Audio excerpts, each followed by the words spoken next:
આપણે સૌ જાણીએ છીએ કે માન્ય વડાપ્રધાનશ્રીનું આહ્વાન છે રાષ્ટ્રહિતમાં કે આપણે ઈંધણ બચાવવાની કામગીરી દરેક રીતે કરવાનું છે. તો સુરત મહાનગરપાલિકાએ પણ એમાં સહભાગી થવાની નક્કી કર્યું છે અને એની અંતર્ગત આ જે મોટા શહેર છે એની અંદર જે હજારો કર્મચારીઓ કામ કરે છે, અધિકારીઓ પણ કામ કરે છે, એ લોકો પોતાની રોજિંદા કામગીરીમાં ઘરેથી કચેરી સુધી આવવા માટેનું અને પાછું જવા માટેનું તથા ફિલ્ડ વિઝિટમાં જ્યારે પણ અધિકારીઓને જવાની જરૂર પડે છે તેમાં પણ ગ્રુપિંગ કરીને જે ગાડીઓની શેરિંગ કારપુલિંગ કરવાની નક્કી કર્યું છે.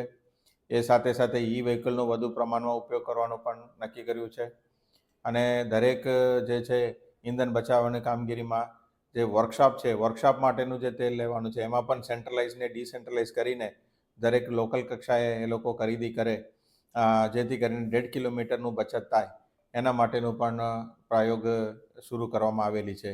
આ પ્રકારે ઈંધણ બચાવની કામગીરીમાં સુરત મહાનગરપાલિકાએ પણ પોતાનું ફરજ અદા કરી રહી છે.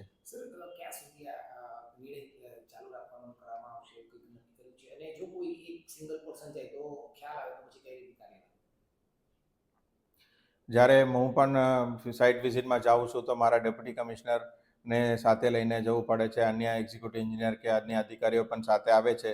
તો અમે એવું નક્કી કર્યું છે કે એક જ જગ્યાએ અમે પહેલાં ભેગા થઈશું અને ત્યાંથી ગાડીઓ ઓછું કરીને 1 કે 2 ગાડી જેટલું જરૂર છે આટલા પૂરતું કરીને લઈ જવાની તૈયારી છે.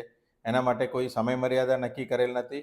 જ્યાં સુધી જરૂર છે ત્યાં સુધી આપણે આ કામ માટે કટિબદ્ધ છીએ અને એમાં કોઈ પણ અધિકારી કર્મચારીનું વેડફાઈ લાગે અથવા એમાં કોઈ સુધારાત્મક કાર્યવાહી કરવાની શક્યતા હોય તો અમે એમને સૂચન કરીને એમને માર્ગદર્શિત કરીને પોઝિટિવલી આ કામને આગળ લઈશું.